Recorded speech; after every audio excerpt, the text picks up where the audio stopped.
and welcome. You're watching Plain Speak. I'm Anusha Soni. The need for a new parliament building that has been recognized and spoken of by various political parties, and that includes the parties from the opposition camp.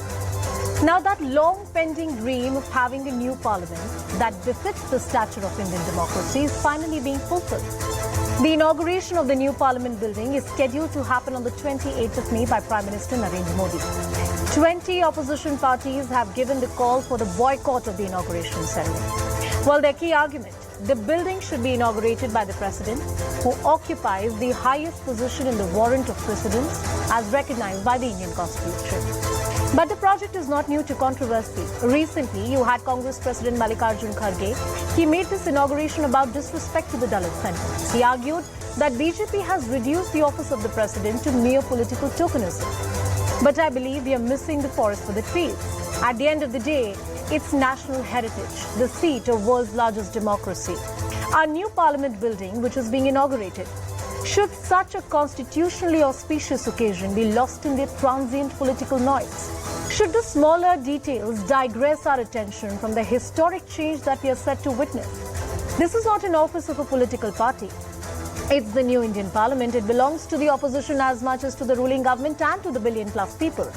Is the call of the boycott by the opposition parties proportionate? Should there be a rethink? Has the Parliament building become the new political punching bag for our political class? Our focus on Plain Speak tonight.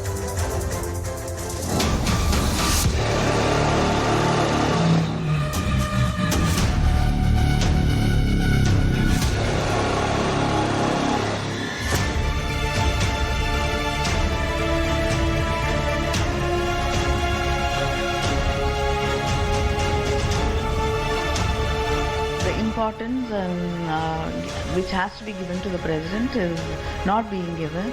They don't have the decorum which it should be having and which they should be following. So in protest of that, I think the opposition parties have decided to boycott the inauguration of the parliament. We are committed to the Constitution of India and we are committed to safeguarding it. That is the signal. While the government and the Prime Minister is committed to destroying the Constitution of India. हमने तो भारत सरकार ने सबको विनंती किया है कि आप उपस्थित रहिए, सब अपनी अपनी भावना के अनुसार करेंगे। पहले इनकी पार्लियामेंट की कार्रवाई के बाइकाट की सनद अब पार्लियामेंट के बहिष्कार की साजिश में बदल गई है। ये समझ गए हैं कि 2024 में शून्य बटे सन्नाटा होने वाले हैं।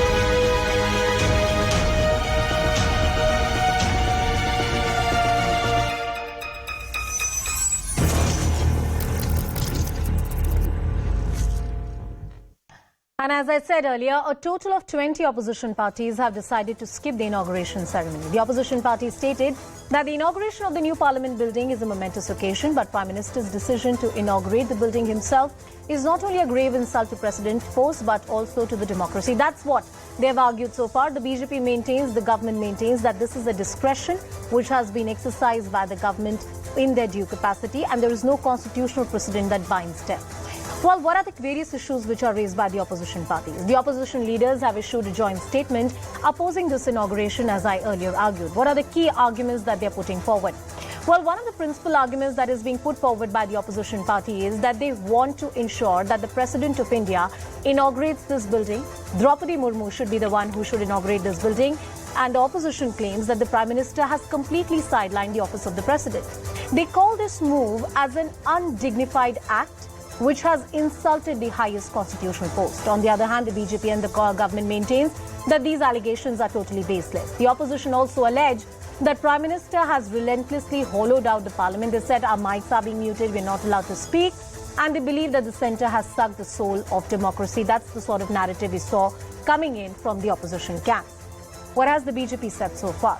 The government has hit back, the BJP has hit back at the Congress party and cited past instances where the opposition parties didn't invite the governor during functions, and these were related to state assemblies. Interestingly, there were various state assemblies that were inaugurated, and in those functions, the opposition parties were not invited. In 2014, the UPA chief ministers laid down the foundation stone of the new Jharkhand assembly during the groundbreaking ceremony, and the governor was not invited.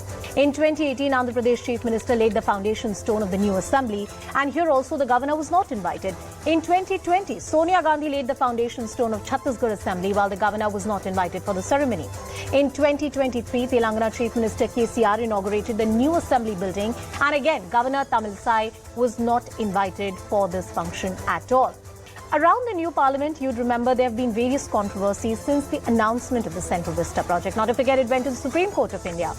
Earlier this project, the Congress called it as a colossal waste of money. Last year, when Prime Minister unveiled the national emblem atop the parliament, it was even said that the lions in the emblem are somewhat angry and they do not really show the real way in which an emblem ought to be depicted. That was the word that had actually come in from the opposition parties. There was no, any kind of invitation for the unveiling ceremony of the national emblem. That's what the opposition said. It was also argued that the Congress took a jibe at the new parliament and claimed that the design was similar to that of the Pentagon and there is nothing new about it. A lot of political bickering around this entire new project or around Central Vista, that's what we've seen. Now, let's also tell you, why do we need a new parliament building? Politics aside, is this the new start that we really needed? What is it that this piece of infrastructure promises this country? A new India, for new democracy, this is exactly something that was needed. The old parliament building is over 100 years old and many other structural and space issues had come in, and you had heard the likes of Mr. Owaisi actually speaking about them. In Delhi, there are various concerns. The area has been recognized as an earthquake-prone area. So a new structure was the need of the hour to take overall safety and security into mind. Right now, the number of MPs who can sit inside the parliament is very limited. And as and when the delimitation exercise happens, it will become very difficult for all the MPs to sit there, have their own office, and to exercise their duties that they have been assigned by the electorate.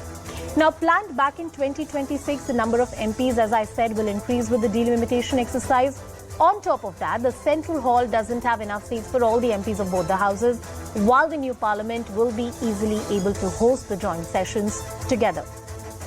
That's the debate on both the sides. I told you, why do we need a new parliament building?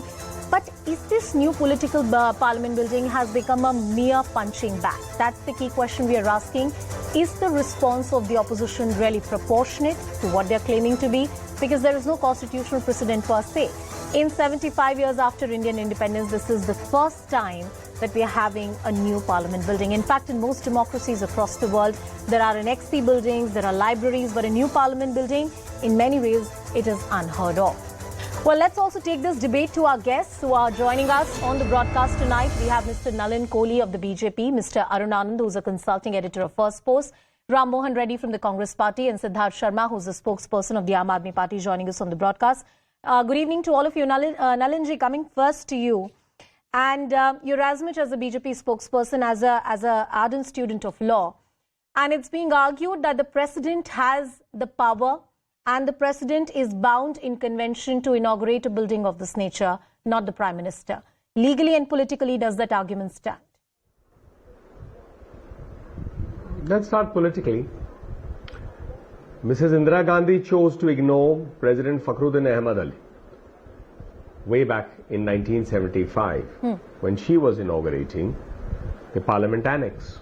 Mr. Rajiv Gandhi chose to ignore the President, if I recall it was Narayananji, when he was laying the foundation stone of the library of the Parliament building. So the Congress Party and the other opposition parties regretfully are trying to build an argument which they claim is on principle, but is actually against the principles they themselves follow. You yourself highlighted, and what Dr. Hemanta Biswa Sarma, our Chief Minister and leader from Assam, has put out, in 2014, UPA Chief Ministers, Congress UPA Chief Ministers, both in Assam and Jharkhand, didn't invite the governor, nor did the Andhra Pradesh Chief Minister invite the governor in 2018. And Sonia Gandhi ji laid the foundation stone of the Chhattisgarh Assembly in 2020. So the question that needs to be seen, in the country, if the Honorable President of India is the first citizen in that sense, in the state it's the governor. So how can you have a principle that says in the state, the Congress, UPA and opposition parties, 5 of them at that time, and in the last 9 years, in several functions, have never invited the governor. But they say, no, the President of India. So it's not an argument based on principle.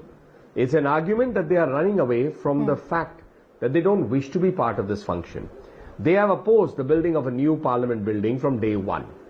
They have called it wasteful, they have called it not required, they've called it a vanity project. They ignore that this temple of democracy is over 100 years old. It needed a new building, which has been raised by speakers in the past. They didn't expect it to be done so fast. They then started finding fault with the date. Then they have started finding fault with the person. The Prime Minister is the highest elected person from among the members of Parliament. So therefore, I think the Congress party and other opposition parties, they are maybe also staying away because they are not comfortable. That's an assessment I'm making with the fact that the Sengol will happen just as it happened in 1947. Let me make an interjection. You rightly cited Sure. a lot of instances of the state assemblies where the governor was not invited. And you're right that by simple deduction, if president is first here, the governor is first there and they should have been invited. Were the opposition rule states right, and I use the word right constitutionally from the point of constitutional morality and convention, in not inviting the governor, in not taking a constitutional position at power in that crucial ceremony that happened? Was that legally correct is my question to you. I won't say that. No, I won't say that because there is no legal requirement. I mean, a legal inaccuracy or an incorrect thing would be if there is a legal requirement, and there is no such legal requirement. It is only a matter of talking about a principle. So I am defeating the argument on principle. You can't bring up a principle that shoots you in your own foot. All right. So basically the opposition party follows a principle and then decides to use the Point same taken. without following it. That the principle raised by the opposition party is something that they have not followed. I've taken that point. I'll take it to the Congress and the Aam Aadmi Party. But my other question to you, Nalinji, is that this is a very strong government which represents the will of the people. The sheer fact that the other opposition rule states have not followed the constitutional convention at its best, and I agree with you that there is no rule of law which is being broken, but a convention which is being argued, is that a ground for the BJP to do the same? But yesterday, I think, if I remember correctly, there was something that came out in the media also through sources, because the media has its sources, we don't, that basically said that even the Honorable President had said that why not the Prime Minister? Something to that effect. I saw it somewhere yesterday in the media. Please correct me if I've got it wrong. But secondly, I have another thing. I think there's a real reason, which is there are two reasons. One is they are opposing the project because it's done by the Narendra Modi government. And it is just the sheer hatred for Narendra Modi because they are not able to take on Prime Minister Modi politically. His popularity is such. The second, I think, is a religious reason. Perhaps all of them, because they all call themselves a secular brigade, and for them, secular brigade means that we should look only at one particular aspect and ignore the majority community. Maybe because the Sengol is happening there, just as in 1947 by Jawaharlal Nehru ji, which is a religious symbol in that sense, but it is part of the tradition of India and the Indian democracy taking birth. Let me bring in the Congress and the Aam Maybe that's the real reason that they are looking for excuses? Mr. Ram Mohan Reddy, the sheer principle that the Congress party talks about and the opposition camps talks about, that, you should bring in the president. He's the first in the charter. He has the power and conventionally the government is bound. The same principle has not been followed by various opposition parties who are in power at the state level. I cited various instances at the beginning of the show when the new assembly building was being inaugurated and the governor was not invited. So are you faulting on the same principle that you're raising to the BJP? Mr. Reddy. We all are aware that the constitutional head of the executive of the union is the president.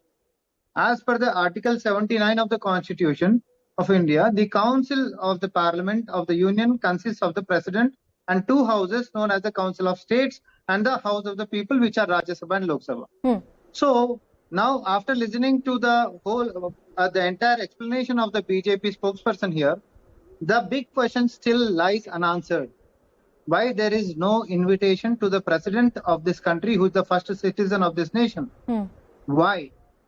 So we are not talking about political or legality. But Mr. Reddy, this is also a presumption. Morality aspects. Why one simple argument is that this could also be a presumption. There could have very well been a coordinated effort between the office of the president and the elected government of the day.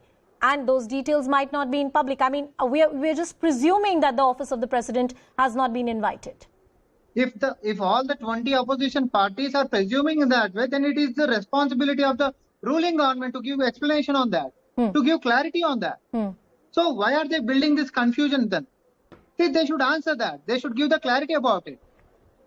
The big question is here. They are referring to the things which had happened at state levels. Yes, there are so many governments which they didn't follow these constitutional values or moralities. Okay, accepted or admitted. But when it comes to the non-invitation of President of this India, President of this country, this message will go throughout the world. And world will talk about this. No, world will not talk about Rajasthan or Chhattisgarh or Andhra Pradesh or Telangana. But world will talk about this incident because we are on a bigger platform here. And why President is not invited? If it is a presumption, is it not the Nalinji, you want to respond to that, government? and then I'll bring in my other guest also into the discussion. Nalin Kohli. Thank you. 2 points. The first is 1 or 20 people decide to create a confusion. Everybody else must now answer to help them clear their confusion. On what basis have they arrived at this argument? Is there a basis? So tomorrow if they arrive at a basis that India is not India but Indonesia, are we going to spend our time arguing with them that it's not Indonesia but India? And let me take this again. It is the world will talk. That's a very, very novel argument coming from the Congress party. So Mr. Rahul Gandhi, an elected representative from the parliament by the people of India in a free and fair election, sitting in London, is actually saying what will Europe and America do about the crisis that India is not a democracy. After the Congress party wins Himachal Pradesh, the world was talking about it. Earlier, the Congress party said we wish to take credit for throwing out the imperial rule out of India, making India liberated. And today the Congress senior leader is sitting abroad and saying, when will the foreigners interfere in India? So the world will talk. But please bear in mind that you all want to create those talking points, even when they are not founded on merit. All right, Mr. Reddy, a quick response from you, and then I'll bring in Mr. Siddharth Sharma into the discussion. Let us not be choosy or selective approaches. If we watch the entire video of Rahul Gandhi, then the truth will be revealed. See, this is what the narrative which is being built by fake propaganda, which has been propagated by BJP itself. Come on, why are you referring to Rahul Gandhi's statement?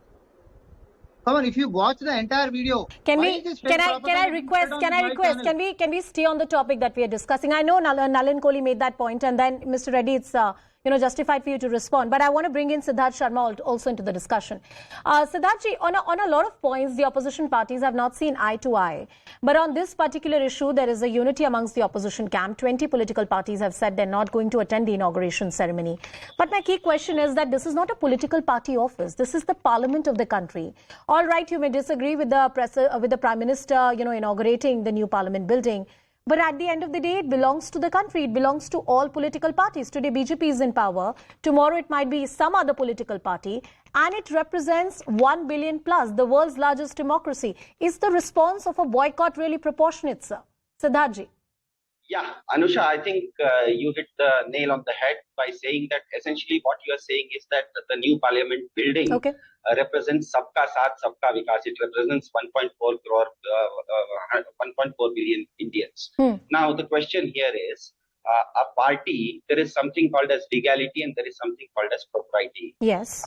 When Nalin says about the legality, who is to be invited, who was not invited during the Congress's regime, it goes against the grain which BJP slogan is Sabka Saath, Sabka Vikas. When you say Sabka Saath, Sabka Vikas, it needs magnanimity. It doesn't require pettiness. When your slogan is Chal Charitra et Chehra, it means that you have to take everyone along. You have to work on morality, not on legality. Now, the parliament inauguration by Honorable PM, in the absence of the original inhabitants of this nation, a Dalit president and a Lok Sabha speaker, is simply a naked display of demagoguery.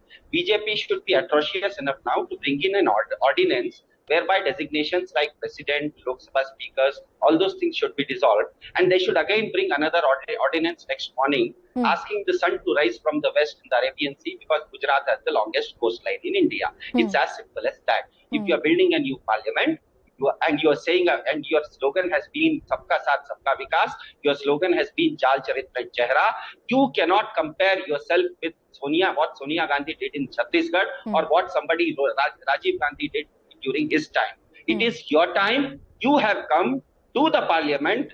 You are in power today in India. because of Chal Charitra Chehra and Sabka Saath Sabka Vikas. How do you justify the new parliament building being opened by the Honorable Prime Minister in the absence of a But Dalit president? can I also make a point? You know, there are some interesting anecdotes, and as I said earlier, we've never had a new parliament building inaugurated. This is unprecedented. This is once in a lifetime that happens. President Giri had laid the foundation of the Parliament House Annexe building. Prime Minister Indira Gandhi had actually inaugurated it. So, not just at the state level, but also at the level of the centre, there are certain examples that the then Prime Minister Indira Gandhi had actually inaugurated the parliamentary annexe building. It's not lost on me that President Giri had actually laid the foundation stone. Nalinji, I'm coming back to you. The argument that the opposition parties are raising is twofold. One is, why is there nothing official on record to say that the President of India was consulted with? If 20 opposition parties of the country are saying something in one voice, they deserve an answer from the government. So let me first deal with what the Aam Aadmi Party spokesperson said. So that's another example, or a classic example of rank hypocrisy. So now the argument built is that the BJP has a slogan of Sabka Saath, Sabka Vikas, Sabka Vishwas, Sabka Prayas. So therefore morality, and you should stick with it, is the argument. So the India Against Corruption with Anna Hazare ji and Arvind Kejriwal ji is a product of that. After that, let's pick up Mr. Kejriwal's statements. What was the statement? मैं 2 bedroom के घर में रहूंगा. My own team said you can't stay in such a big bungalow. And you have a sheesh mahal happening in Delhi. One minute. I didn't interrupt. Siddharth, one at a time. One at a time. एक समय पर एक ही, please. Siddharth ji, निवेदन है मेरा आपसे. Mr. Singh. Siddharth ji. Nalin ji, please go Mr. ahead. Singh, let me also say, let me make this clear. Mr. Singh, we can speak to each other about this I'm Siddharth Sharma, Nalin. I'm Siddharth Sharma, not Singh. I'm Siddharth Sharma. Get my name right. Oh, it doesn't matter. Please get my name right. That's okay. It doesn't matter to me. It doesn't matter. Yeah. It's your name. If I made a mistake, it's okay. But I'm not Nalin for you either then, because I am a Mr. Kohli, then you may call me. We'll keep it very, very formal. I'm quite happy with that. Okay, Mr. Sharma? So let me come back to this. So what did Mr. Kejriwal say? He is now shifted to a 45 crore rupee mansion with imported marble being brought in. So this is his morality standards. So if there are, let's not take arguments on principles that you don't follow. That's the crux of my argument. Whether it's the Congress party, whether it's the Aam Aadmi party, don't teach morality when you don't follow it yourself. I can take it to several other things. That I said 15 lakh cameras will be in Delhi. When did I say it? This is all in the internet age, in the social media age available. So the Aam Aadmi party, as a party, to basically create a little bit of news thing, because they are, after all, they understand that they can create news hype, they are Delhi-based, etc. They are making an argument on principle when they don't follow any principles themselves. That's the crux of my response. Mr. Nalin Kohli, there's one thing I want to understand from you. I take that limited point from the BJP and from you that there are precedents to show That's that not the limited point, that's perhaps my main point. Listen to my argument, sir, and perhaps then I'd be able to make more sense to you. Sure. Is that that the Congress or the Aam Aadmi party or various members of the opposition parties may not have the moral fervour to ask these questions to the BJP or to the ruling government at this point in time. But once again, I go back and I request you to don the hat of a lawyer. The conventions in a democracy like India hold a lot of importance. And is it not important for the 1 billion plus people to understand that when the parliament building is being inaugurated, what is the procedure, what is the convention which is being followed, what kind of consultations took place? While the opposition may not have the moral right, but these are questions that the country would want to know, sir. Mr. Kohli. Right, so it's a fair question. So what is the convention? The last parliament building was built 100 years ago. The next two things that have been built did not have the President of India, whether it's under Rajiv Gandhi or before that Indira Gandhi. So what is the convention? Therefore, either there has to be a convention that you say is being broken. If there is no convention, who is asking the person, who is asking the BJP to set conventions? Those who themselves are not following it in their sphere. Right. I've just consulted some parts of the Constitution, and perhaps you'd be able to throw more light on it. The President of India, along with the two houses, Rajya Sabha and Lok Sabha, constitutes the Parliament as per Article 79 of the Constitution. It is being argued in various legal circles that somewhere President sits atop the structure, what we call the legislature in this country, and President is the one who opens the budget session, which speaks on behalf of the government, highlights the agenda of the government. It is his government at the end of the day, and hence the convention demands that, yes, there is no precedent at this point, but perhaps something to be looked at. Mr. Kohli. Okay. So, barring the emergency provisions of the Constitution, Right. the President acts on the aid and advice of the elected government. The elected government essentially is members of Parliament, because we are, after all, where the Lok Sabha has value to that. The directly elected house by the people, the house of the people, has the majority party, and then you have an elected person as the Prime Minister, the leader. So therefore, the President acts on the aid and advice of the Cabinet, which is of the Prime Minister and his team. The President doesn't run the democracy. He doesn't. So therefore, as I said, what is the convention? That is the provisions. The provisions are not the conventions. Mr. Ram Mohan Provisions are merely telling you about who is what. So these are arguments of convenience to confuse and confirm. I agree that there is no defined convention here. It's a fluid argument to make at this point in time. Mr. Ram Mohan Reddy, you argued that the BJP is making this all about the Prime Minister and his individual personality or his own vanity project, as the Congress party says it to be. But for the Congress, it should not be about the BJP or Prime Minister Narendra Modi. It's the Parliament of the country. Aren't you giving too much importance to one person and ignoring such a historic ceremony which is set to take place? Let us be very clear. We are not targeting Prime Minister or his personal agendas or whatever it may be. We are asking straight questions that why President is being ignored and sidelined. Because in all the articles, we all read that she or he is the first person of this nation, right? But President sir, is the one by who your summons own the leaders, sessions every like by the likes of Mr. Jairam Ramesh, this project has been called the personal vanity project of the Prime Minister.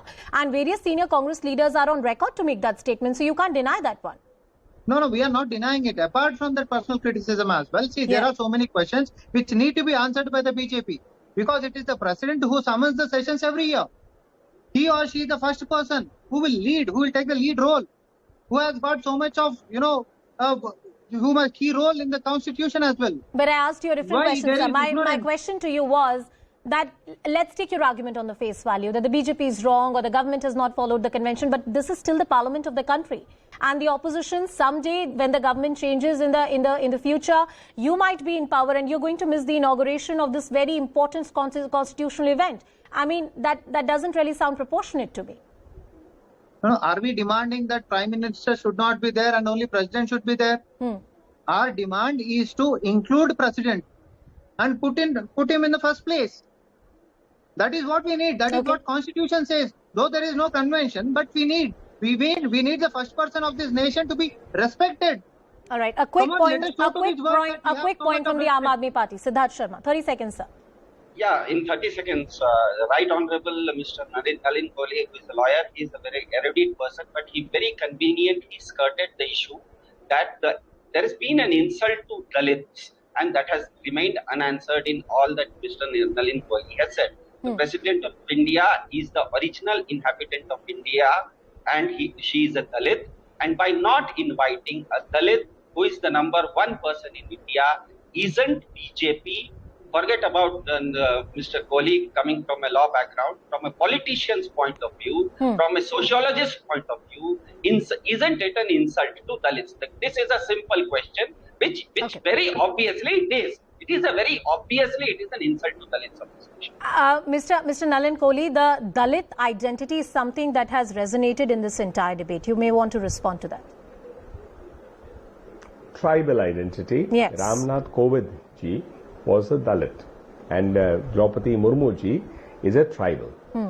So therefore, slight difference, and we must make that difference. But I'm assuming that Mr. Sharma's question was with regard to that. So that's just an inadvertent slip. But I just have two points to say. First, I'll start with a principle.